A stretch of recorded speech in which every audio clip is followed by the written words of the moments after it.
Hello everyone, welcome to the Final Word Show. Liverpool Football Club are the champions of Europe.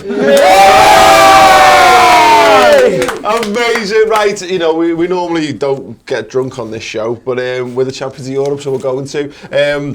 Guys, come in. We've got all the staff who've made it in today. We're going to do this in memory of Chris Pajak. We're going to do this in memory of Simon Fletcher, who's currently on a plane back from Madrid.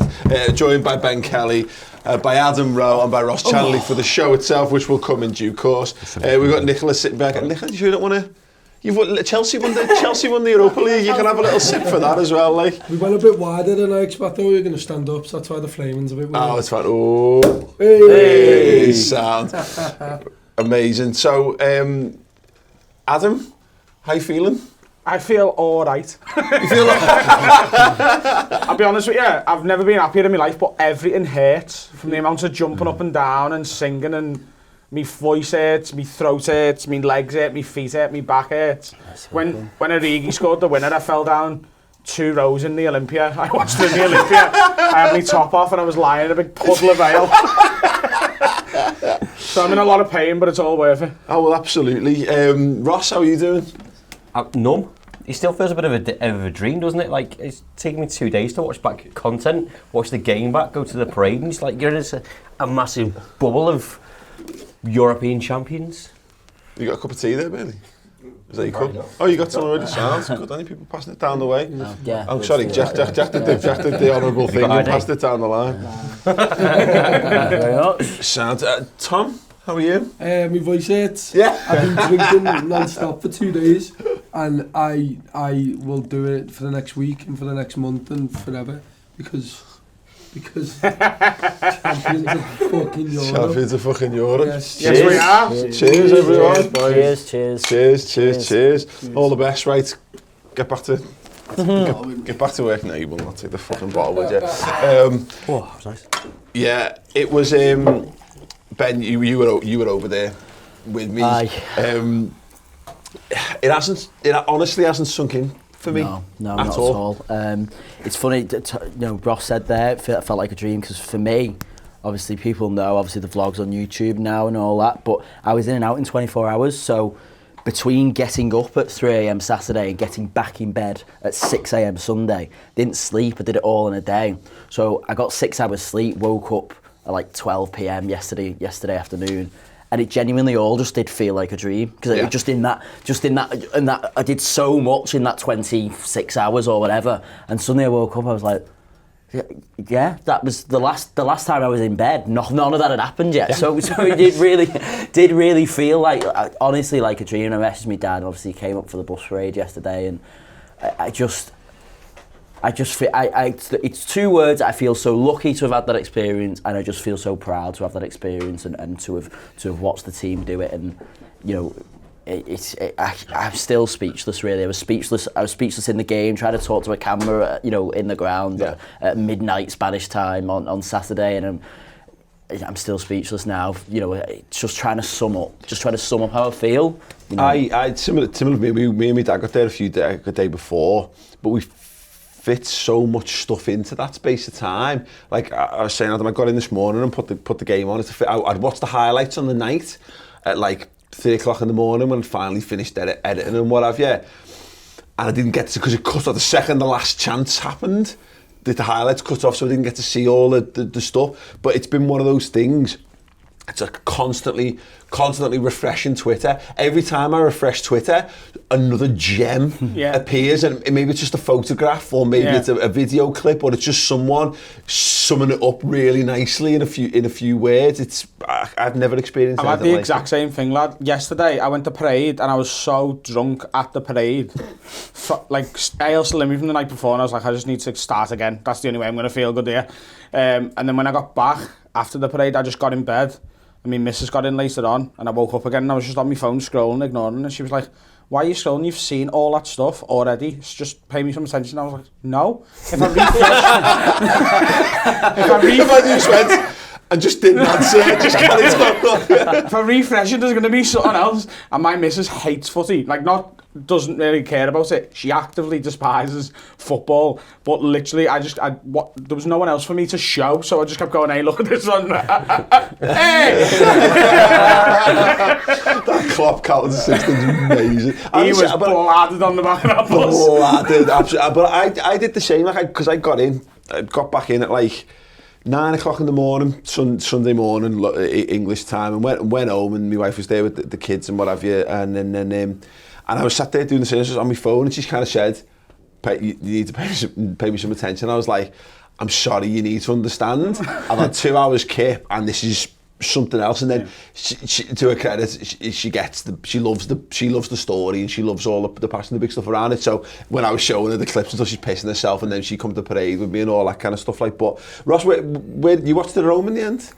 Yeah, I had to change some plans around, but the build-up was a bit mad. It never really hit me till about an hour before the game that it was happening, and I don't know why. It wasn't like, there was a little bit of confidence, not cockiness. I think I find a line between that and arrogance. But then as soon as it got into the game, I was just so excited. Got smashed again, and then obviously because it's my fucking job, I've spent a majority of my weekend on Twitter and Facebook and Instagram just soaking up all the content. And I think because the parade was the next day, you still miss out on some of the stuff from the match before that you're seeing, basically like Henderson and his dad and stuff like that. And I know I've gone back to that quite a few times. Just go, Jesus Christ, stop it.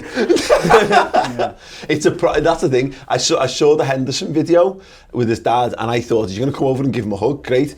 He didn't give his dad a hug. No. Like they hugged. They hugged. Like, that was a proper. It's the grip on the back of the fucking ears. Go, oh my god. Yeah, and like it was a like one of them videos where like a soldier comes home from Afghanistan. Yes. But like he hasn't told his family. Honestly, like absolutely, just like proper got me. And they're the things that I hadn't seen so much of the bits around it, because I was in the upper tier and I was filming it, and there's part of me that I was so on it. I've worked 10 years for this, like and Liverpool won 1 trophy in the time we've been doing Redmen, and me and Chris went to the pub where we watched us win a European Cup and lose a European Cup, and got bladdered, and I don't think we put a video up until like a day or whatever later, and it was one video. We didn't milk it in any way, shape or form. As this, I'm like, I am getting every second of this, and you know what I mean. And I'm gonna put every fucking video out under the face of the earth, because I've had so much shit in doing it along the way.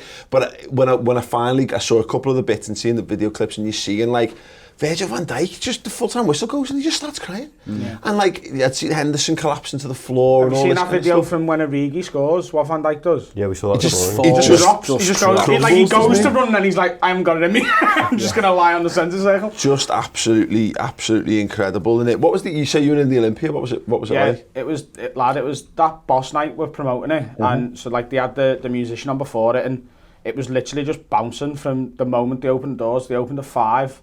And for 3 hours, people screaming their heads off singing. It was like, I can't think of a better place other than being in the ground to have watched it. They put a fucking show on them lads, And like, we were on the upper circle. It's like a theatre in there, innit? And they'd had to cordon off the front 2 rows of the theatre in case people fell off. Yeah. And it's a good job they'd done that, because we were on what became the first row, what was the 3rd row, and when Origi scored, I had my top off swinging it round my head, and then he put it in, and I just fell over, and I was lying in a puddle of ale for like 2 minutes until me mate like dragged me out, because they're like, where's Adam gone? I'm like, I'm down here, I can't get up. Sticky for the rest of the night, just 2-hour-old beer up me back.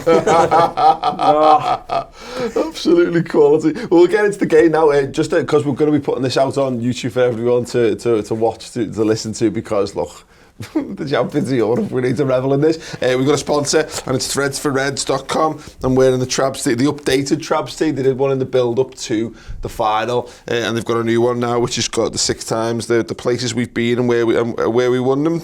So yeah, Madrid, Istanbul, Rome, Paris, London, and Rome again. Wonderful stuff. Get over to threadsforreds.com and you can order these. And there's a couple of amazing designs as well. And Ross is looking dead sexy in his. Also available in black. Brilliant. The game then, Ben. The game was a game of footy that led to all of this. An absolute blur. Swear to God. We were so geared up for it.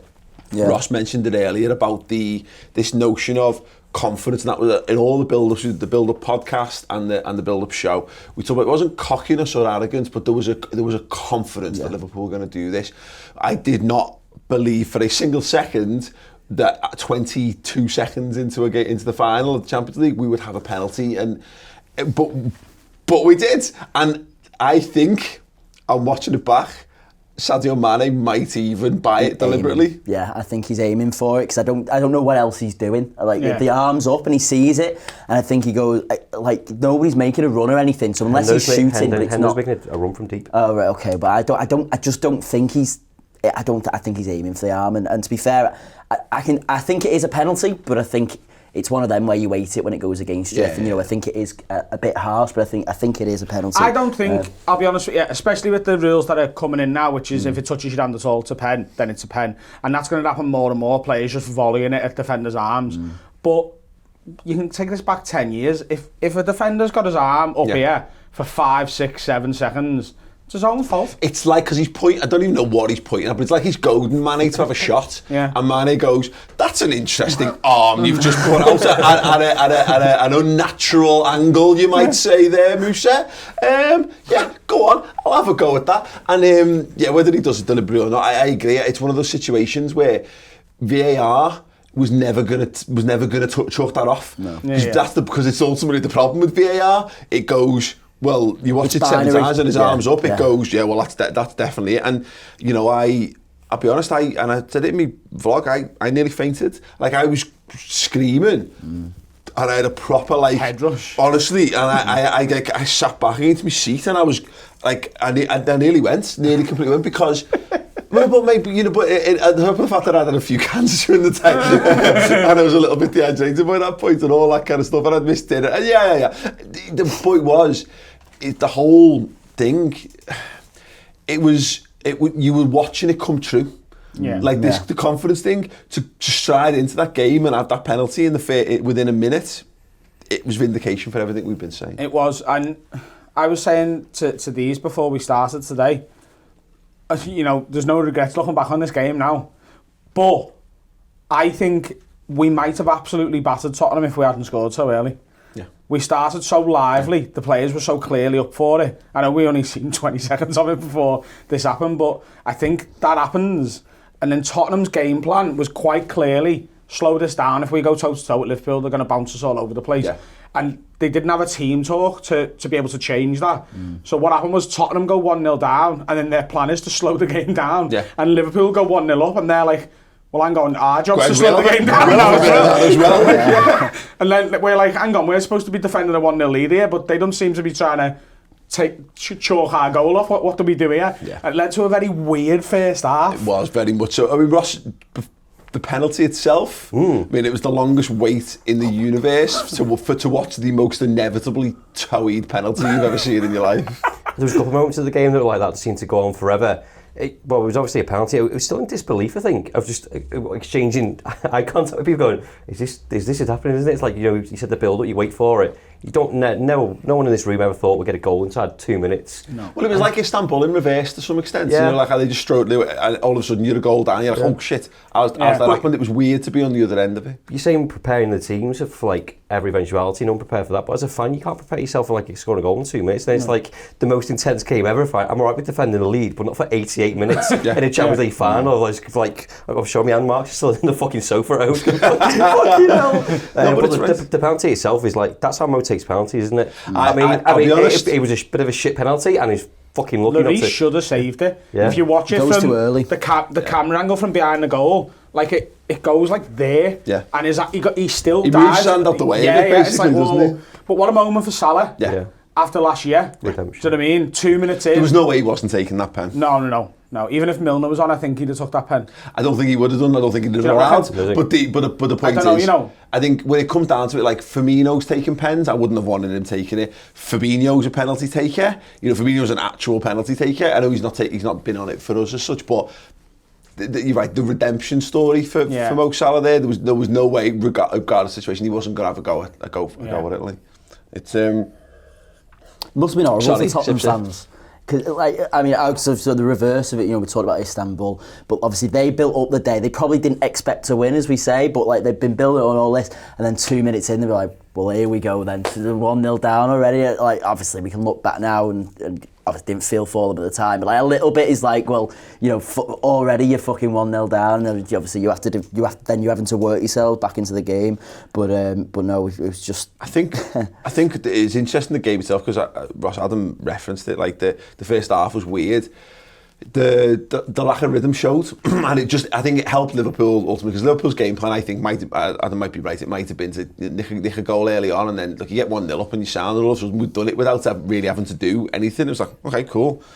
Operation, keep the ball down, we're all right with this. Didn't do very well with that operation. Well, yeah, I know. But then it mercifully needed the day. The amount of unpressed kicks out of play. The 3-week gap, though, it made it. I think it showed in both teams, and I'm kind of glad because I think if that had been a Spanish team, you know, because their season unfinished a week later, didn't it? They might have been a little bit sharper or whatever. Yeah, it impacted both sides because yes, we managed to get Firmino on the pitch. They managed to get Kane on the pitch and Winks on the pitch, but the whole enterprise was a bit disjointed. It wasn't at its free-flowing best. Yeah, I think it was that and nerves, obviously, but I think that's where experience from last year comes into play because the majority of our side played last year in that final, so we get the better in. But I think it comes back to the goal of like us building up for this game, and then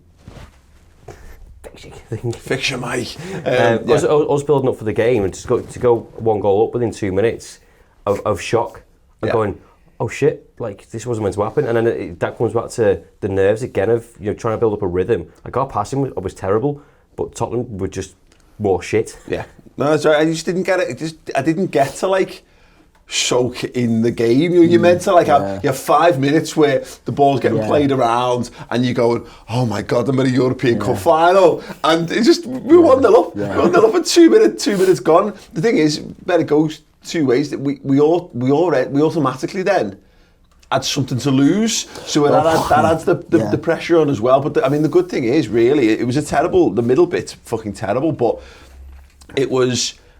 I've seen that Liverpool performance so many times this season. It's like we'd have played that way. I think at 0-0. If we'd been 0-0 after 15 minutes, I think we'd have played exactly the same way because I think Jurgen's larger game plan was we're going to be fitter, we're going to be stronger, we've got more options off the bench. If this is 0-0 with 20 minutes to go, you'd fancy us to take it there. I'd said all. To be honest, I didn't expect a goal that early, and I spent most of the time in the fan park telling Lauren and Amy, you know, I think I wouldn't be surprised if it's 0-0 after an hour and all this, and then we went and got a penalty after 40 seconds. But I always felt as if we needed a tight game in terms of do what we do all season, keep a clean sheet, make sure that we win one. I thought it was going to be 1-0, like that was my score prediction, because I just felt that Tottenham, despite they needed to go, they didn't want to go toe to toe for us exactly, but they'll have wanted a mad game where they win 3-2, and we needed to keep it tight and just make sure that we did the job and made it the most used the experience, but did the most professional job possible. And I'm not completely convinced that we controlled the game quite as well as we wanted to, but we defended very well. But we controlled it enough. You know, if they'd been dead sharp at them, it might have been a different. We'd have probably had to ramp it up, and maybe we would have been caught out. But it was a shit game. But we were also glorious in that because it didn't look like it was a shit game because we were trying loads of amazing stuff and it wasn't coming off. We were clearly, as you said, happy with the situation, because how many times we just went back to goalie, and how many times we had it in possession and someone went, settle down, calm it down. Let's slow the slowest Champions League final of all time down. But these are not kids that were the brash kids that went into the final against Madrid last season hoping to blow everyone away. We were the big boys. We were the favourites. We're the elite all of a sudden, and that's what Barcelona would do, and that's what all these great sides would do in that regard. The glorious shithouse time wasting we were doing in that first half was just a joy to behold. Yeah, like I say, I think largely it comes down to the fact that both teams were so confused by that early goal, and I do genuinely believe Tottenham's game plan was to slow it down and maybe the exact same plan you think we had was get it to the last 20 minutes and try and make a goal. From our point of view, we look at it and go, we're great in the last 20 minutes. A lot of Tottenham's goals have come in that last 10, 15 minutes this season. So maybe that's when they fancy their chances as well. They want to slow it down, take Liverpool's sting out the game, because they know, like, Liverpool can make a fast start and you'd be 3-0 down by half an hour in. Like Man City were at Anfield last year, they know that we're capable of that. So they're like, right, let's slow everything down. They go 1-0 down, but there's no one on the pitch to go, let's change this around. And then I think our game plan is if we get an early goal, we slow it down, and then you've got two teams just trying to play it between the defenders and the goalie, and nothing really going on. So for a neutral, I've spoke to a lot of, like, and I'm sure most of them, like, bitter United and Everton fans are going, oh, it was a shit final, it's like, do you know what? For you lot it was. For us, no, it absolutely fucking wasn't. First thing Nicola said when she walked in was like, terrible game. Terrible game. I had loads of people saying that to me. I've seen, and you're right, the fans of other clubs, largely saying that was the worst final ever. And I was like, we've already played in the best final ever. We've played in the best Champions League final ever. You're never going to top that. Yeah. So I'd rather us just win a game football. So many Liverpool's European Cup wins are terrible. Like the Real Madrid one's a terrible game of football. You know, there's, apart from the first one, which is there's quite a lot of goals in it, they're all tense, cagey, close affairs where the best team is just a bit more professional and a bit more, you know, a bit more about them, and they get over the line. And that's what that ended up being. I am hoping that next year, I'm hoping that we get there again. I don't really. I'm quite confident we're going to go far in next year's competition, because I don't think there's a team on the planet at the minute that can live with a second leg at Anfield. No. But the teams as well, look at it. I mean, Real Madrid going to need a rebuild this summer, so you know, they'll go out and they'll buy amazing players, and it'll be a lot easier for the likes of them. Bayern Munich are going to need a rebuild. Barcelona are going to starting to need a rebuild as well. You know, Coutinho's going to go to PSG. Suarez is that you know, that's probably Suarez's last top level season really. Messi at some point will stop being a fucking alien and start to slip a little bit and all that kind of stuff. Like, so that's an interesting point. But Ross, what I was saying though is I hope UEFA move it a week or 10 days earlier. Yeah. Like, it will next season because of the Euros, I imagine. Yeah. So does Chris. Yeah, so does Chris. He won't be making that mistake. Well, he will make that mistake again. He'll think Chris is convinced he's a jinx. And having now watched it in a Euro camp in Paris, go there next season. He will be going there next year as well. We book Istanbul today. I'll be paying. Pay for my dad to go this time. I'll be paying Chris to go to Euro camp.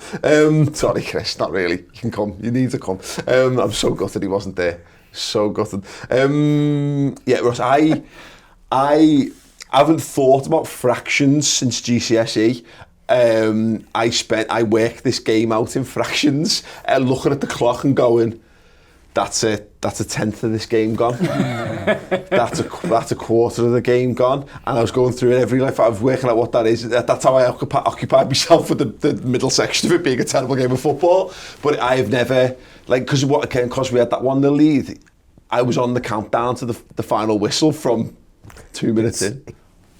Go 1-0 up, get to 15 minutes, let it calm down, get to half an hour, and then I think we had a chance just before half time. I was like, we could go 2-0 up here, that'd be dead sound, that will help me a little bit. Yeah. And you carry on doing that throughout the whole game, but I think we did quite well considering we talk about like Liverpool's attack, and I think that's still a thing from last season of how gung-ho we are and how many goals we scored.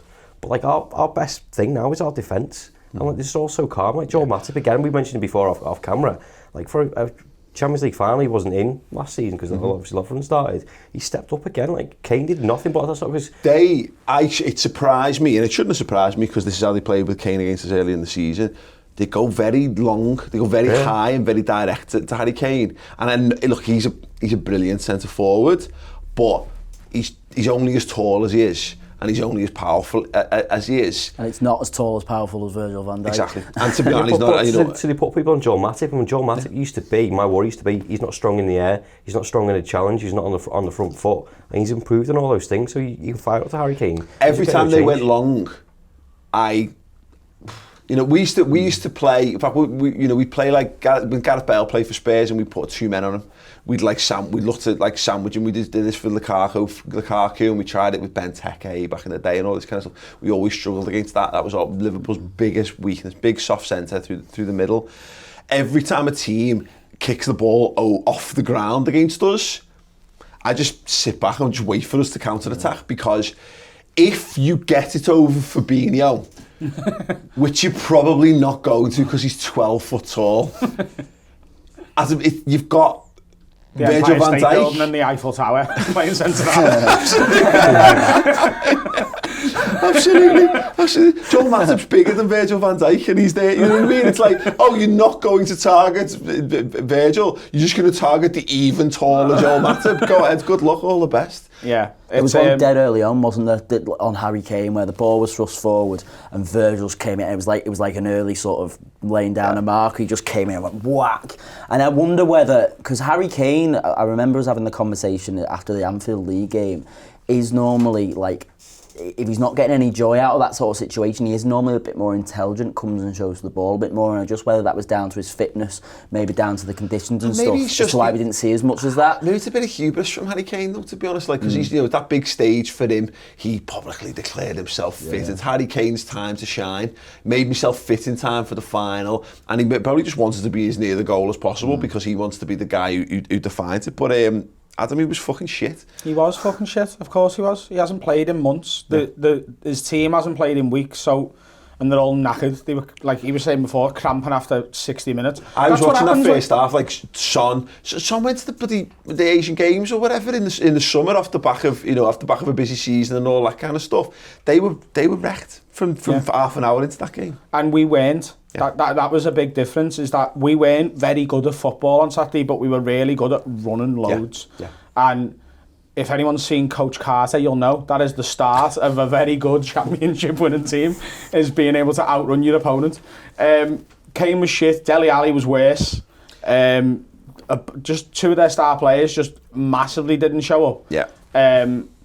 It's also very hard to play against this Liverpool defence, and with that goalie. Yeah, we're another level. So you've got to be at the top of your game. They went long. They tried to get the ball in early over the top, and they tried to test Trent, Ross, and all of those things they failed in. There was one moment early on where Dele Alli was running down Trent, and I think it's like he might actually be a little bit faster than Trent here, but he recovered, he dealt with it, and he sensibly puts it out for a throw-in.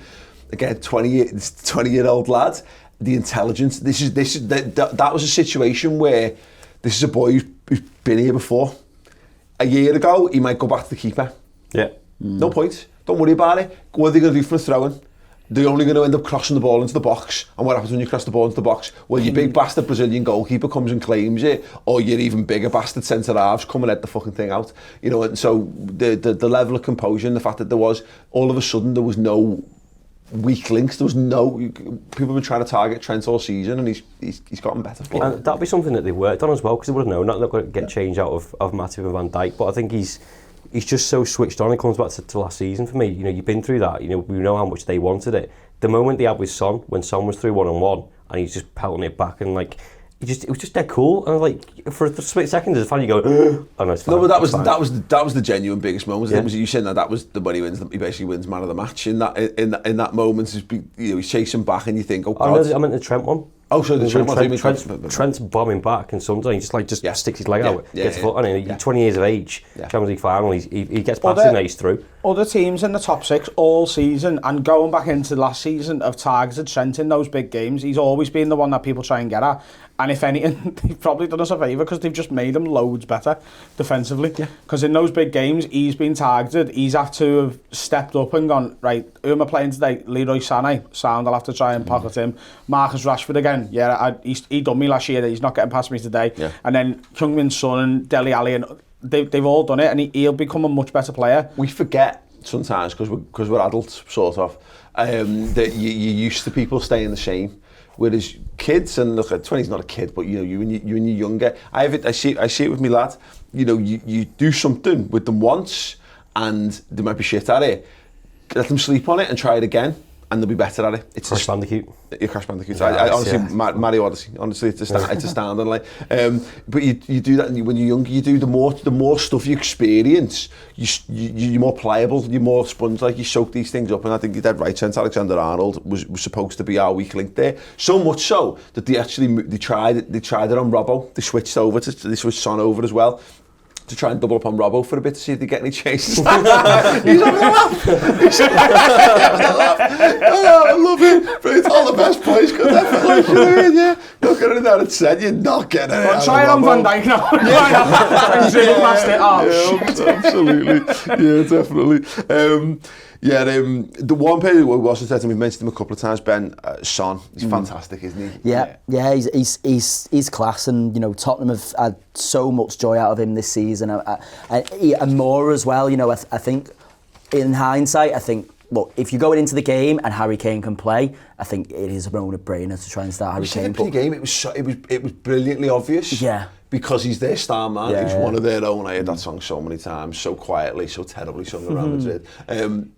It was brilliant. You knew they were going to fall into that trap of making them slower and more predictable by putting Harry Kane. But I would have been a lot more frightened of Lucas Moura if he had started. And when he came on, I was a bit like, well, here we go. This is it. Then they're throwing the kitchen sink at it, particularly because they took Winks off for Moura, and they're just going to go for it now. But he couldn't really get into the game. Anyway, what were we talking about? What was the question? two sips of Cava. The Son and how brilliant Son is. So Son, obviously he is so bright, and he is clinical as well. We saw in the Man City quarter final that he gets the goal to put them 2-1 up, I think. And he is class in that sense. But he has that moment, doesn't he, where he meets his match with about 15 minutes to go. And I've said this, this is where Van Dijk wins man of the match, where he is quick and he goes right past it, and Van Dijk just goes, oh no. And he makes that tackle, doesn't have to stretch for it, he just steps doesn't up go another to yard. ground. I've been used to watching Martin Scale and Jamie Carragher and everyone in between. Even Dejan Lovren. Yeah, exactly, definitely Dejan Lovren. Stefan Ancho. Exactly, all of them lads, and Virgil's just like, and there was a moment, and I think if it had been a step longer, Son might have been away from him, but as it is, brings his foot across, knocks it away, corner. What's the problem? Then just doesn't even breathe, not even breathing heavy. Just walks back and takes his position, looks around. Yeah, cool. Everything's fine. First time he had to sprint all season. I think there's two, isn't there? I can't even. Yeah. The Wolves game, and that's it. You think about our centre halves had to accelerate twice. From Van Dijk's point of view, last time we played Spurs, he had two of them run against him. One's a piece of piss for him. Yeah.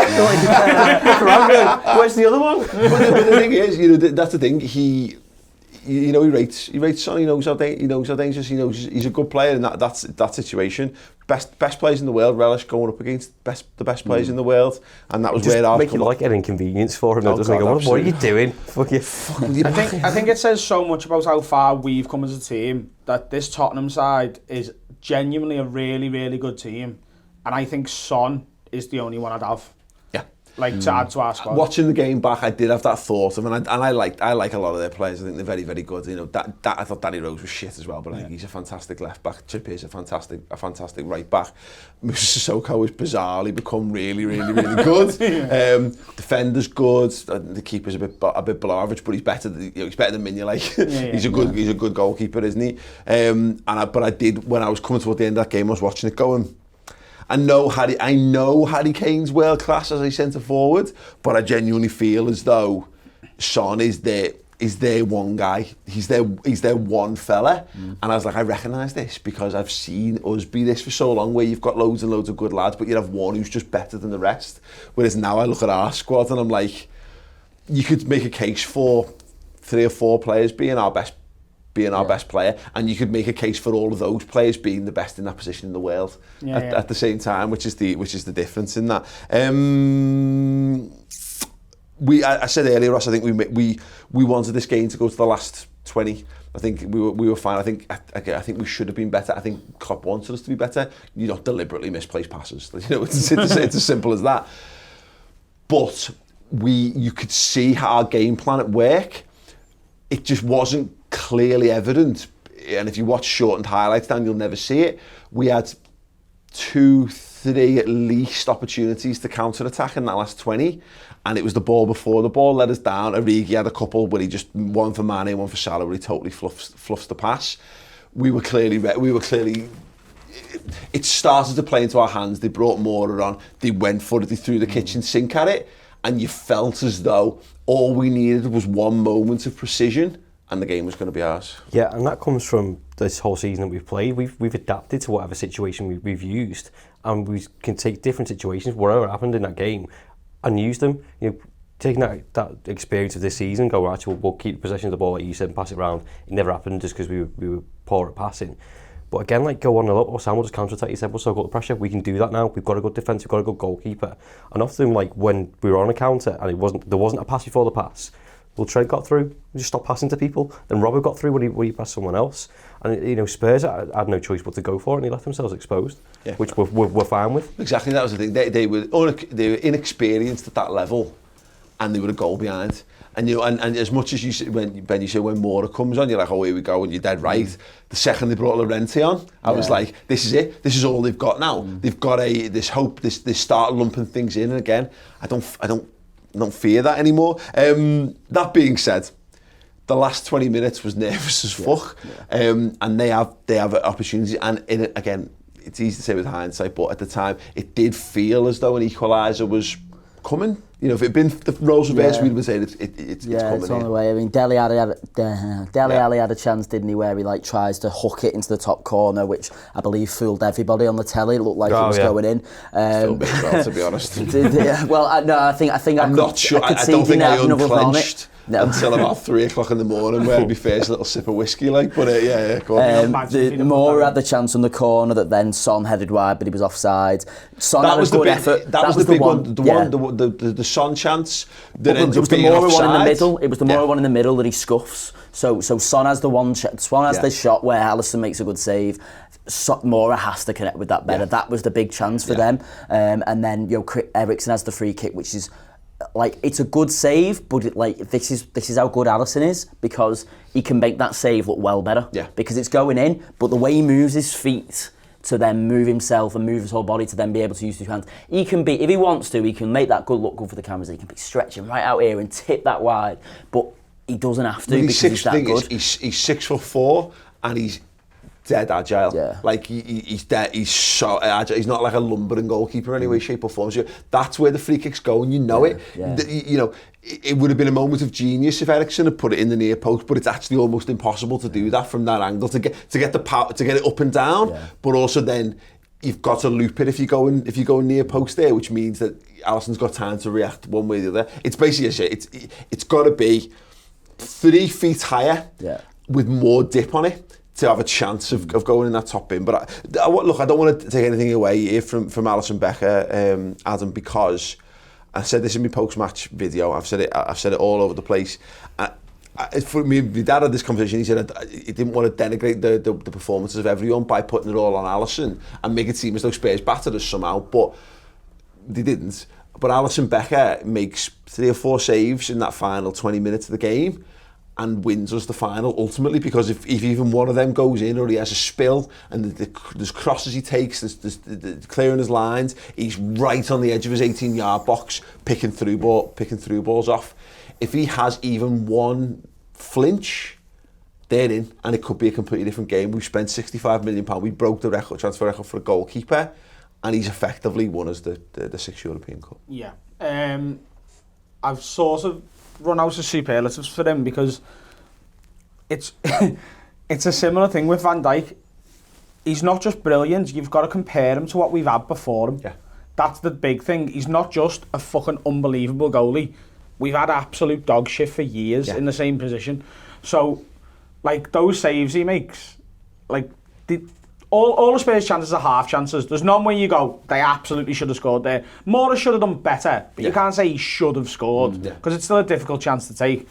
But half chances go in. Yeah. A third of the time, and none of them go in, because he's just we fucking our goalkeeper threw 2 in last year, and that tells you that's the point. Is that you just need, being world class isn't. This is the difference between David De Gea and Alisson Becker, or David De Gea in the last few seasons for Manchester United. It's not being a world class goalie, isn't picking things out the top bin. It's just doing the simple things right every single time. Mignolet will pick it out the top bin. Mignolet's a really good shot stopper. Yeah. Remember the carry save against Newcastle last season? Yeah. As top bin as it gets, it's a phenomenal save. Yeah. But Carrier throws 2 in the final. It's being consistent when you've got nothing to do. You've got that back 4 in front of you. don't get past Fabinho, don't get Van Dijk, Matip. When you called upon, be switched on. And Karius wasn't last season, and the contrast in goalkeepers, well, there's a cut behind it. Yeah, there's a cut behind it. Yeah. Because he was man of the match for me. I know Van Dijk was very good, but to make 8 saves in the Champions League final, okay, some of them were pretty easy. Yeah. But apart from that Dele Alli moment, when they had a chance, I wasn't going, shit, Jesus Christ. Actually, apart from that one where we watched it back before, and he rolls it out in front of it. I think the first half past Harry Kane, it's like, okay, it's fine, everything's fine. No, dead right, I agree. Alisson was my man of the match, because you can't not be, because watching it back, I think it's vindicated, but it was pure emotion for me in the ground, because you sucked into it, and you're like, Spurs threw absolutely, 4 forwards on the pitch basically went for it. They were trying everything in the locker. You've got Danny Rose throwing himself to the floor, Harry Kane's trying to throw himself to the floor. They're trying to do everything, and fair play, because you would try everything in your locker to try and make it happen. And every time Alisson just got the ball in his 2 fucking huge hands, a little bit of like my soul was unlocked. Like, you know what I mean? I gained access to happiness that I hadn't been able to feel for, all game, but 14 years, and all that kind of stuff. The best thing on the commentary, I think it wasn't on the SCTV ones, but the BT Sport ones, was 70 odd minutes, and the commentary goes, Harry Kane still waiting for his first chance in the Champions League final. I thought, you know what? Yeah. That's fucking down to us, doing a good job. Up your ass, Kane, you fat tongue wanker. Speaking of centre forwards and chances, that's the clip for social media. Not else, up your ass, Kane, you fat tongue wanker. That's it. Little 2-second clip with a YouTube Watch link below. Watch YouTube.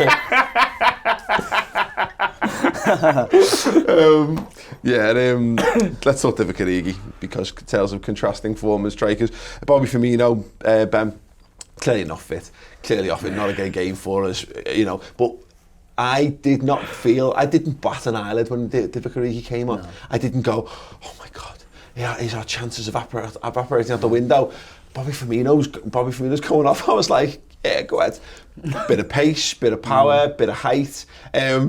He was actually crap, apart from the fact that he scored. Misplaced every pass. Yeah. But I don't know about everybody else, I'm getting like more and more confident in him that if he gets half a chance, he will at least hit the target. He's clinical. Yeah. You talk there about half chances. That is a half chance, that goal, and he buries it, and it's such a big moment. Yeah. And he comes off. Yeah, you're right. He was completely rubbish, but I think, obviously, it was clearly the plan from the start, give Firmino an hour, and then it obviously brings Milner on very shortly afterwards, which for Klopp to make 2 subs by 65 minutes is almost unheard of. So I think, basically, I feel like Klopp just basically treated the game as if he had 2 subs. Yeah. And I think he just this is always the plan. So the Wijnaldum for Milner change was the first sub in his mind, if you like. We knew that was coming 3 days ago, didn't we? Yes. Yeah. We knew if Wijnaldum starts 65 minutes, Milner's replacing him. Yeah. But when the goal goes in, I've never known anything like it in terms of, I celebrated the goal. I don't know about you, particularly in the ground, but it was like I celebrated the goal because you celebrate a goal, and then there was just a few seconds of a delay where it set in, where I was like, well, oh no, we're actually going to do this now. Yeah, there was like almost another wave of emotion coming over it, 5-10 seconds later. It was like, yes, get in, we've scored, and we're going to win the European Cup. It was like 100%, because I said I haven't felt this, because the last time I've seen us win a couple of cups, with 3 actually prior to this with my own eyes, 92 and the two domestic trophies in 2001. But it's different, and because of all the stuff we do around it, it means more. But I've watched Rome away last season, and we got beat, but we won, and it meant you've got a chance in a big game. I hadn't felt that, what does this mean? The meaning of the goal, holy shit, that's the goal that is going to win us the European Cup. And you sat there, and obviously we're all hugging each other in the ground, and I'm trying to look after the phone that I'm trying to film on, and they're all gathering in the corner, because I'm only 20 rows in the front, so they're all there, and they're all doing that, and I'm like, I just don't know what to do. I can't. This is it. This is it. The other day, I was just scrolling through Twitter, as I tend to do when I'm bored, and someone had put a thread up of every goal Divock Origi scored for Liverpool. And I think for some reason, we've all been led to believe, apart from the last 6 weeks, that Divock Origi's a bit shit. Yeah. Right? We all sort of, every time he comes on, you go, oh, it's fucking Origi. Some of the goals this lad has scored for Liverpool, where he just wraps it right into the top corner. Yeah. He's an unbelievable finisher. I think he needs to work on certain parts of his game. I think his link-up play with the rest of the front three will obviously get a bit better if he plays more games. Yeah. And that's where he lets himself down. Well, Adam, I think the reason why Daniel Sturridge starts the season ahead of him in the pecking order is because he does the Bobby Firmino link play better. You know, he's more comfortable dropping deep. He's just a more skillful footballer. He's a better all-round footy player, isn't he? But Origi's just, the fact that he can stick the ball in the back of the net makes a big difference. The fact that he can run makes a big difference. The fact that he's over 6 foot makes a big difference. And you're dead right. Origi's frustrations would come from, he'd have a bad game, but he'd score. Yeah. Still scoring. Yeah. Having the ability to do that makes a massive... There's people who've got, think about all the strikers who are great. They're great for the team. Oh, look at the work. Look what he does for bringing other people into play. It's fine, and you do need those players. But lads who can score goals are worth money. They're worth loads of money. And last season we had Danny Ings, who's fine, by the way, and Dom Solanke. No one knows whether he's ever going to be a top level footballer, who scored 2 goals last season. And Divock Origi's bounced into the European Cup final, having won a Merseyside derby, having won the game against Newcastle, and having won the game against Barcelona in the semi-finals, and then he's gone and won the European Cup. And this is a lad, sorry to keep talking on this, but it is what it is, who should have been the lad who led us to the Europa League 4 seasons ago, but because of injury was robbed of that, and his career's never got back on track. Yeah. He's a lad who should have signed for Wolves in the summer, but he turned it down because he wants to fight for his place. What the fuck is Divock Origi doing fighting for his Liverpool place? Yeah. Who is he? Shit. What's he doing fighting for Liverpool place? That. It's an unbelievable story, and I'm now at the stage where if he doesn't get offered the new deal, which I believe he has now anyway, I think he's got an offer on the table. Yeah. If he doesn't sign a new deal, I'll be gutted. Yeah. And if you'd have told me that last season, oh, by the way, at the end of the season, lad, if Divock Origi leaves, you'll be absolutely devastated. Well, moreover, but rewind it back, mate. If anyone had told you in the summer Bobby Firmino's going to go off on the hour mark, basically in the Champions League final, and he's going to be replaced by Origi, you'd be like, feeling. Exactly. You'd be going, oh my God, what's happening? Is it all going wrong again? Nah, we were in control. We were flexing our muscles.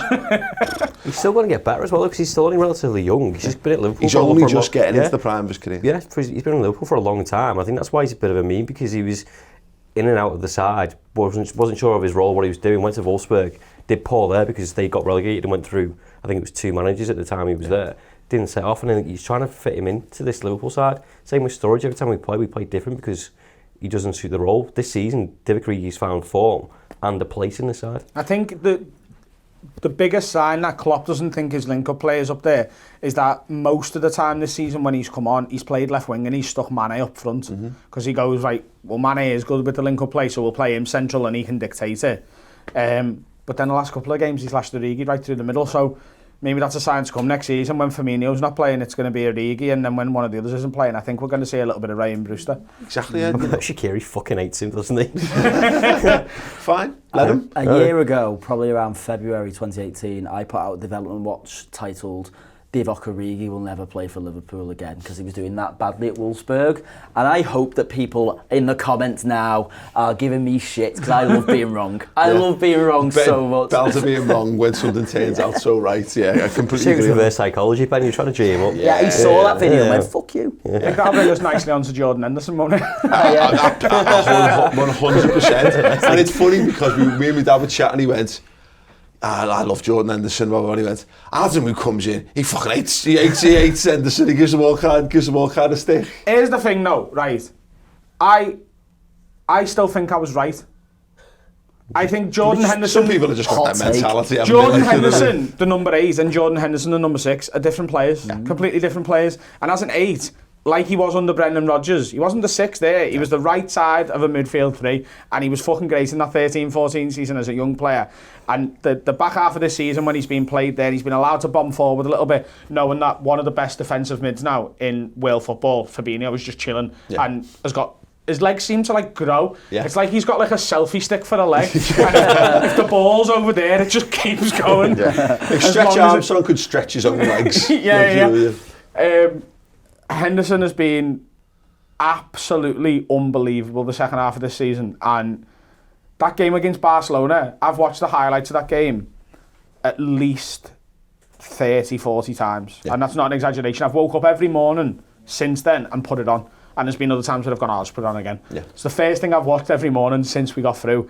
And there's one moment in it where Barca are about to counter-attack and the ball is running through towards Messi, and Henderson runs from one side of the pitch to the other and just volleys it into the main stand, just like get rid of that. And he outpaces Lionel Messi to do it. I'm very, very happy for Jordan Henderson. And at the start of this year, we were talking about the captaincy, and I said on this show a couple of times, you can't have a captain who isn't in your first 11. Yeah. And it's the total opposite now because he's undroppable. Yeah. In that role, he's undroppable. Completely agree. And I think, you know, for all, I wanted, I think we'd all said, Ross in the build-up, like, we just wanted this for Henderson.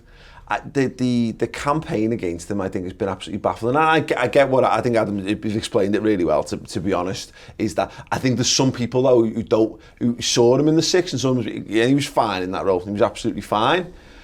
Who thought that was all he was, and that's the difference. This is the Jordan Henderson I know, and I have seen. We've seen this lad countless times. But recency bias, when you see him, when you see the injured Henderson who wasn't able to get himself on the pitch, who wasn't able to influence matches, and was playing a more confined role or whatever, or a more selfless role for the team. But I wanted this for him. He deserves this, because, as I say, the abuse that he's taken has been. I mean, abuse. It's all right saying he's not great. It's all right. No problem saying he's not world class. Never had an issue with that. No one who loves Jordan Henderson's ever been saying he's world class. But it's the unfounded, like, he's shit. He's not shit. He's really, really, really good at football. He's actually shown us that he's probably better at football than even his staunchest defenders have thought. And, you know, for the service he's put into this football club, he's played every position pretty much on the pitch for us in that time as well. He's captained the football club. He's lived in Steven Gerrard's shadow. And now he's lifted the European Cup. He's now been to as many European Cup finals as Steven Gerrard. He's lifted as many European Cups as Steven Gerrard. He's the only Englishman to play in a World Cup semi-final and lift the European Cup in the same season, alongside Bobby Charlton. So, you know, he's fantastic, and he deserves that emotional moment of lifting the trophy. Yeah, I get what Adam's saying as well, and I just think it's 13-14 we didn't win, and I think we didn't win that because Henderson got suspended and missed the last 3 games that we ultimately fell apart, and he's getting that form again of 13-14 in that role. I don't think he ever did a shit job at number 6, and he was always the scapegoat. Yeah. It's just not a flashy position, whereas now he's moving, you're saying he's bowling forward, he's adding assists, he's adding goals to his game.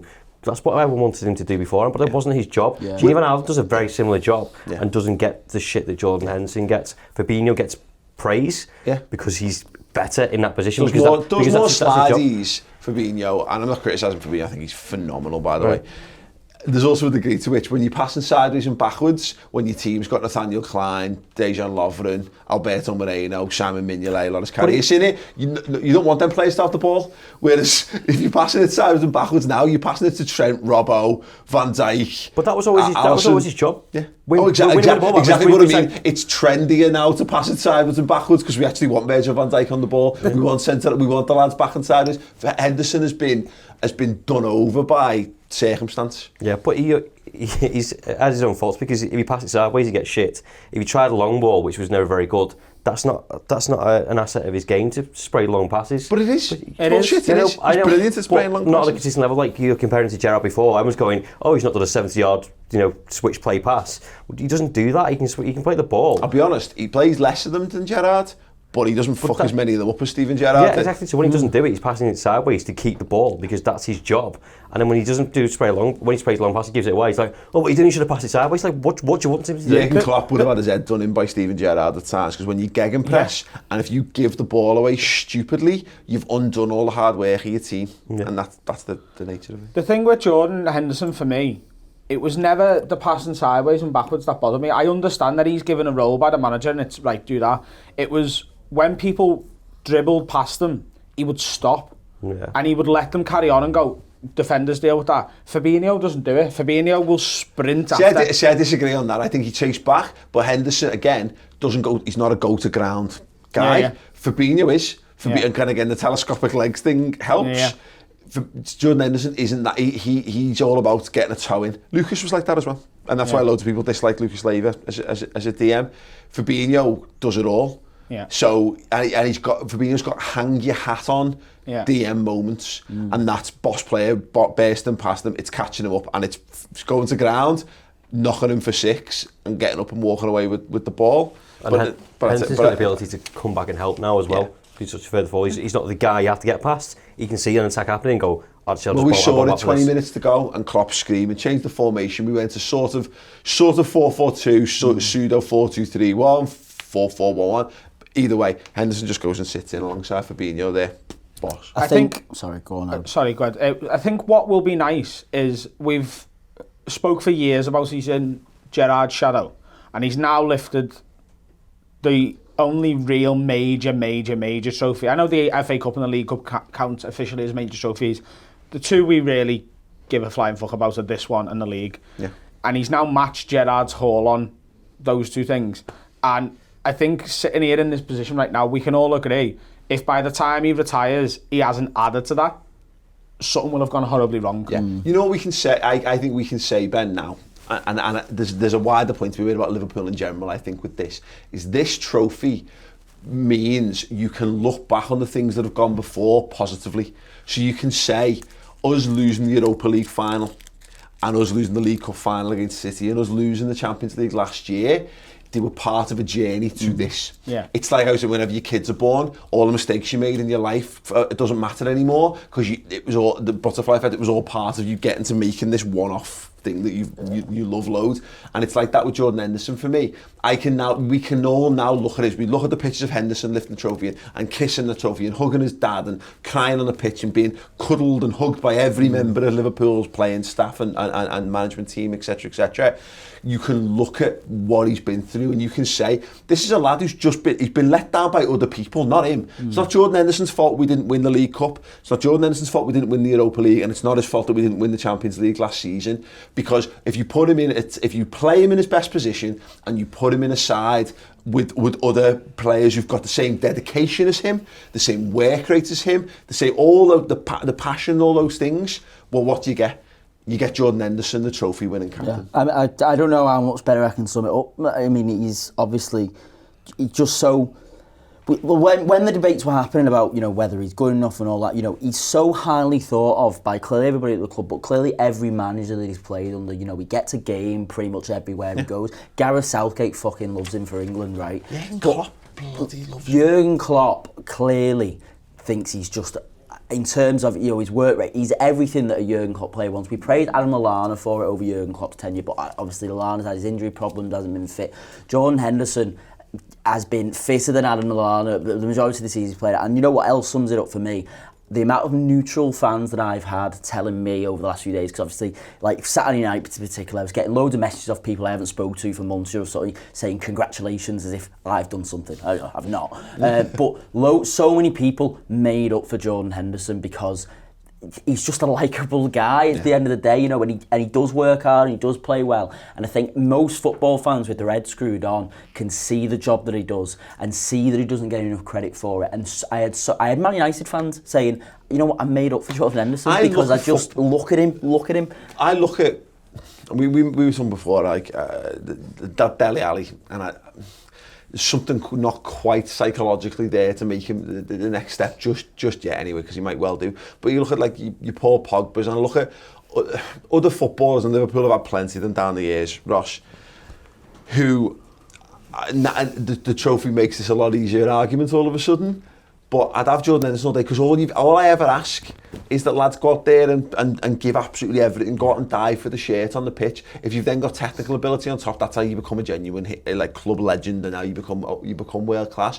But the game is littered with these uber talented lads, boys, who, if they had half of Jordan Henderson's endeavour, they'd be 10 times the footballer that they are. I think you saw it with PSG and Barcelona. They've got all these like flashy players and stuff, but you can see it in Henderson's face now. He gets angry, does stuff. You mentioned him like twatting the ball at the stand before. He did it at Porto. When Porto got a bit of possession, there was someone right on the byline, and he just twatted the ball at his stomach and put him on the floor. And when you can just see it in his face that that determination work, like Ben mentioned it before, of how hard he works.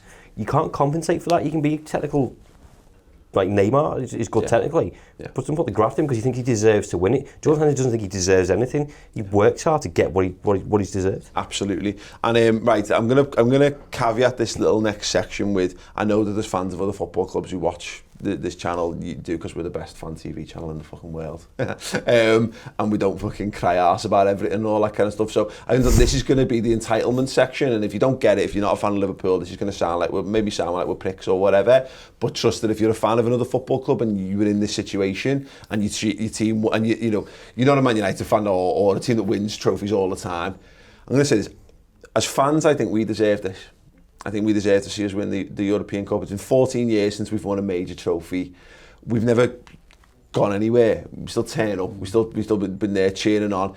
And I think what we've seen as well, Adam, the culture around the fan base as well. When I see the fan park and the boss night stuff, and there's us, and there's the Anfield rap, and there's the Anfield Index, and there's This Is Anfield, and there's Paul Tompkins, and there's all these people who are experts in their field in so many other different ways. You've got Hatscarf for a badge producing things, you've got Love, Follow, Conquer, you've got Thread to Red, you've got all these people who are doing these things, and our fan base is back on side. You've got the coach greetings, you've got the songs, the noise, all this thing, and in the face of this fucking horrendous social media banter culture that exists, where we've just been getting dogs abuse for years over it. You've got people who weren't even alive talking about fucking Heysel and talking about Hillsborough and talking about all these things.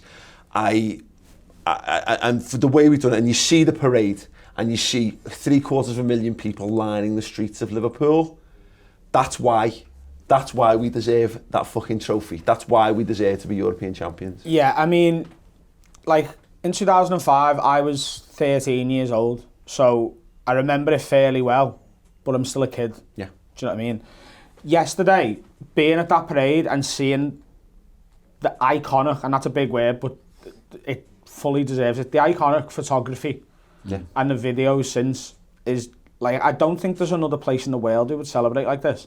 And or if there is, you're talking about other clubs who deserve to win things just as much as we do. This is how much it means to everyone in this city. People, like, apparently, I googled yesterday, the official population of Liverpool in 2018, I couldn't find it for 2019, was 489,000. Yeah. There was 750,000 on the streets yesterday. Yeah. So people have come from all over the gaff to be here. And bearing in mind that even if you're talking about there being more Evertonians of that 480,000, you still talk. There's probably, let's say, 250,000 Evertonians who very much were not on the streets there, like, you know what I mean. So you're only talking, half of that population are Reds. Yeah, and Lowe's was still in fucking Madrid. Yeah, 50,000 people in Madrid. And half of the population added in the caravans in North Wales, or firmly with the shutters drawn in their houses on the county road. This is more than a trophy because it dispels so much bollocks about this team. Yeah. This Liverpool team of bottlers, gone. Jurgen Klopp doesn't win things, gone. Oh, one of the greatest Liverpool teams of all time, but the end of the season empty-handed, gone. Yeah. All fucking gone. Yeah. No one can say that anymore. Yeah. Nobody. No one can say Jurgen Klopp doesn't win, because he fucking does. Yeah. He's holding the biggest trophy in football. Yeah. End of story. It's so much bigger than just winning one title. This could lead to so much more, and this very much feels like the start. You listen to all the players talking after the game. Like, if you look back over recent years, as soon as we got close to stuff like this, we were like, well, we're just going to get pillaged in the summer, aren't we? Yeah. But Barcelona are going to come in and take two of our players. Real Madrid will take one. Chelsea or Man City might take one off us. There's not a fucking player in that squad who wants to go anywhere now. Nowhere else in the world are they going to get treated like that. Yeah. And imagine how people like Philip Coutinho feel watching that. Well, fuck, you know what? I can honestly say, because all the talk this season's been about Manchester City, and we've had this close rivalry with Man City and all that kind of thing. When we won that, and we sort of played, and there's some people who've been referencing it, I didn't think about Man City. No. I've not thought about Man City at all. I've not thought about Felipe Coutinho. I've not thought about Luis Suarez. I've not thought about Hicks and Gillette. I've not thought about all the people who've left us, and I've not thought about the defeat, and I've not thought about the people who any rivalry and stuff. I was so lost. I've been so lost in this day. I've barely slept for 4 days. I've been to Madrid and back. You know, I've seen it. I've finally seen us win a European Cup with my own eyes. I got to take my kids to see a European Cup being paraded through the streets of Liverpool. You know, again, 14 years ago was the last time we had one of them. I was bladdered. I was 22 years old, and I was, you know what I mean. And it was a different thing, and it was a different time. This is it. This is not. Just let me. It was for us. Yeah, exactly. And it was for right, Vindication, for the whole thing. And it's just like one of those situations in it, Ross, where you let the pictures do the talk and you see how it's being reported. We've got all the papers there, went out and bought them all because it's being recognised. It should be recognised. This is not a thing to be held up against. All the bitterness that still exists, the vitriol still out there, and there might be bits and pieces of it. It's all of a sudden people are shooting us with fucking pea shooters, and we're going, yeah. We're fucking giants. But you're not even champions of England, shut up, lad, we don't want to be. Yeah, on your fucking Keep bike. Fucking ants are fine, aren't they? You know, we've seen it, it's a generational thing. We talked about it on the podcast. I had Istanbul. I was grown up for Istanbul, for you and all you guys. This is it. I'm made up that you get to experience it the way that, you know. That's the other thing that'll get put to bed. You mentioned social media before, you know, the battles and stuff, that comes from that younger generation of only, they've missed Istanbul, they've only seen Liverpool losing finals. Well, now they don't have to worry about that, do they? Yeah. I think you said, like, we deserve it. It feels more like a reward for us. Yeah. The emotions and mental stress we've been put through. Yeah. This season alone, and particularly the last 2 months, you know, we said it on the podcast, watching two teams, on the podcast last week, I said, I want it for us. Yeah. I want it for myself. Yeah. I'm selfish because, like, I feel like it's just go, breathe now, and gone, it's done. And, you know, there's fans that followed this team up and down the country, around Europe, spent loads of money. You mentioned all the rap and all them lads, and everyone else are going, fucking worked fucking hard this season and been through fucking loads, and they're going, actually, you know, let's wallow in this. A year ago, I was stood on the standing in Kiev, and I said, Liverpool need to stop breaking our hearts. We need to get out of the fucking habit of coming close and doing it, because there's a limited well of this resurgent support. It's going to be harder and harder to pick ourselves up. You know, if you keep getting knocked down, you might have the heart of a fight and you might have a great fucking punch and all that. But if you know, eventually it's going to be a TKO if you don't get your act together. And I looked at it, and I looked at again the fan park, and I see Jamie Webster's crying on the stage when he's playing Ali, and you know and there's people, the grown men around me in floods of tears in the ground, people on the streets of Liverpool, you know, singing and crying and all that kind of stuff. We needed this, and we knew it was coming, but you never genuinely know until it is, and that fear exists in the back of our heads, because when we've had a generation of this now, of us coming close and falling short, what this has done is it's finally put a fucking massive, not a line in the sand, we've just fucking chopped it all off there and gone bang, boom, big fucking wall erected, now and gone. This is this big, we're in this big fucking keep now. We've put a massive fucking brick wall around Liverpool Football Club and the fan base. Jurgen Klopp's got his arms around us and gone, I've got you here, lads. Yeah.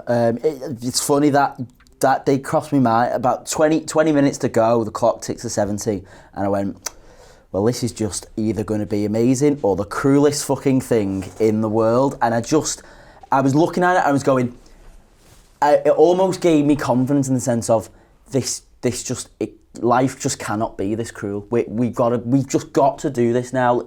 We cannot go 1-0 up and defend this lead and somehow lose this game. You know, and after last season and all that, and I just felt it felt like, as I say, this was our time. You know, we discussed about, you know, the players picking themselves up from last season, sort of going into this game with a no excuses attitude. This is something that we have now got to do, and it felt as if we didn't. It felt as us as fans did that as well. You know, we arrived and it was all like, no matter what here, this is it now. Yeah. We again, there's a professionalism to this. Like, we're not here for the ride. We're going to do it together. We've got to get this job done. Yeah. And the players did that, and the fans did that, and we all reaped the rewards massively. And we get to look at it now and we go, 97 points was a phenomenal achievement, and we get to do it without like I know we didn't win anything. Who cares? Who's fucking arsed? We've got the best team in Europe, the best team in the world, and I have no doubt that we'll be better again next season. Naby Keita is going to be better next season. Oxlade-Chamberlain Oxlade-Chamberlain is back. Ryan Brewster, we've got a wonder kid to start bedding in. We've got a team that's played together with Fabinho's going to be his first full proper season. He's going to start the season in the Liverpool midfield. Jordan Henderson's been reborn. He's the captain, he's a European Cup winning captain of Liverpool. He gets to put his name down alongside Emlyn Hughes, Phil Thompson and Steven Gerrard. And Klopp will let them all touch the This Is Anfield sign now. They can all touch the This Is Anfield sign to their heart's content. All this club's finally earned the right to wear the badge, finally earned the right to wear the shirt, and I can't. I wouldn't back. Couldn't be more proud. I would not back against Liverpool winning their 7th European Cup next season at this stage. Yeah. I make us favourites right now. We will be. We will start the season as favourites for the European Cup next season. Tom's buzzing. Yeah, and rightly so. Tom's head's gone where his voice has gone. Small matter of a Super Cup and a Charity Shield, Super Cup, and potentially we'll find out on Monday afternoon a Club World Cup as well. There's meant to be a decision being made on whether that actually happens or not. 3 trophies in 3 games, please. Fucking hell. Dear God, I genuinely never thought we'd be back here. You know, when I've said this a few places, when 14, 15 was it, and you know we got battered everywhere by Stoke, and we were sat here and we watched us get caned everywhere by Stoke. And Gerrard's last game, and I just felt embarrassed and that was the lost. lowest, that one. Yeah, that was the worst. 6-1 by Stoke, and you know, and that was the 10th year, and that was the 10th anniversary of Istanbul. And I never thought we'd get anywhere near this again, and I am We said before beyond words proud of this football team. 5 European Cup finals in 14 years. 5 European finals. Yeah, one of which is that. That's fucking loads. Well, let's just look at it this way. In the millennium, since the turn of the century, we went to the UEFA Cup, won the UEFA Cup in 2001, won the Champions League in 2005, lost it in 2007, lost it in 2018, won it in 2009. You missed. And lost the Europa League in 2014 as well. In 2014. 2015. 15, whatever. Yeah. The point is, there's football clubs out there who dream. There's the vast majority of football fans can only dream of the things that we've done and seen, and we've not done it by having horrendous investors who have got dodgy backgrounds, and we've not done it with a sugar daddy. We've not done it in any kind of illegitimate way. We've not broken the rules to go about doing it. We've just gone and got the side things there, Paul. Fuck it, no. But again, this is not about this is just to clarify. This is not a dig at Man City fans or Chelsea fans or PSG fans or fucking whatever. No, I'm sorry, Nicola, I'm sorry. No, but it's not. It's genuinely not a dig at the fans. It's nothing to do with the fans, because I'd have celebrated trophies just as much if we'd had, you know, Sheikh Mansour owning Liverpool and all that kind of stuff. I would have done. Wouldn't have taken any of the shine off it for me. But the fact that we have done it this way, I didn't think it was possible. I thought we lived the Abramovich era, changed football, and I thought that was going to be the end of us. And I thought if Jurgen Klopp can't do it, then no one's ever going to be able to do it. And you've got to give a special shout to Tottenham as well there, because they've done it right, and they got to the European Cup final. They were a game away from sitting there with their fans and doing what we're doing now. And it's why I said this whole thing about I didn't want Arsenal fans supporting us particularly. I don't mind, and again, I don't mind. I know I've got loads of Arsenal fan mates, and I think, you know, since the millennium they've been a brilliant football club. I hated them prior to that, but they spent no money. They spent no money this summer, and they get their fans get so much shit because the London banter thing is horrendous, isn't it? Like, you mean, and they've had to live in Arsenal's shadow, and I know they've not won it, but they've come as close as Arsenal have fucking come to it. Yeah. And that Arsenal did it, you know, with Thierry Henry and all that kind of stuff in that side. Spurs have done it with, and that was when they still had money. You know, Spurs have done it without that. And so all the credit, and I thought the Spurs fans were brilliant. Every Spurs fan I saw, and the interaction between the fans I thought was marvellous over there as well. There was no bitterness, there was no rivalry. So fans having like singing back and forth. Even after, yeah. Incredible, absolutely incredible. I don't know what to do with me. It's not real. And what I feel like I want to put Jordan Henderson and Trent on the wall or whatever. Got to change all these now. Oh God, we've got to update all the stars on stuff. We've got to. I'm gonna, you know what? Look, I mean, Oh, again, what a nightmare. No, but look at it. You know, Inconsiderate arseholes. no, fuck it. No, but think about it. Like, and this is why the soaking it in thing. Look at the picture of Steven Gerrard, the picture of Carragher. All this, so much of the memorabilia in this room, which you won't be able to see off camera, is about Istanbul. The 5-star things become, you know, there's companies Iconic, yeah. named after it. You know what I mean? Lack of foresight there 5 times, Co. You know what I mean? You know, but now I see Divock Origi and Henderson and Trent. I know, and Alberto Moreno is the new Hoshimi, you know, like celebrating it like he actually had anything to do with it. Like, I see these pictures of it, and it's iconic. It's a thing that will live on forever. These guys have carved their way into Liverpool legend forever and ever and ever. Fucking amen. Gents, it's been an absolute pleasure talking to you about this. It's been fun. It's been an absolute pleasure. Now we're going to do it all day. Turn the camera off and we'll just carry on talking about it. We're definitely going to do that. Look, it's been our pleasure. It's been our privilege to produce this content for you this season. As I said, we've made this available free for you guys on YouTube because it's too big. It's too important to put it behind a paywall. We want you guys to celebrate in it. You know, we need to talk about. We need this support network around to keep ourselves going and make sure that the smiles are real. To pinch each other and go, this is our life now. Liverpool, champions of Europe. Look, we do this after every single game. Come hell or high water, through the shit times. We were doing this when we had Roy Hodgson in charge and nobody fucking watched, because who wanted to watch content about our Liverpool side managed by Roy Hodgson? But we did it anyway because we believed in it, and here we are. We're here for us and we're here for you. So if you've enjoyed it and you want to subscribe to the redmentv.com, please do. Go over there. You'll get a free month to soak up all the revelry. You get to see all the exclusive videos, all the amazing stuff we've done along the way as well. And yeah, you help to make all of this possible. All our subscribers are genuine heroes to us. We wouldn't be doing it if it wasn't for the people who did dedicate their you know, a little bit of their hardcore, hard-earned money every single month. So you know, we've done this for you. We love you guys. We love Liverpool Football Club. We love Jurgen Klopp. We love Jordan Henderson. We love being Liverpool fans. We love 6 times. We love Europe. We love Madrid. Let's talk about life. 6, baby. Let's talk about 6, baby. Guys, thank you very much. Have a fucking wonderful day. Have a wonderful week. So much content coming up for you in the coming days. Drink it in, Reds. Liverpool are the champions of Europe.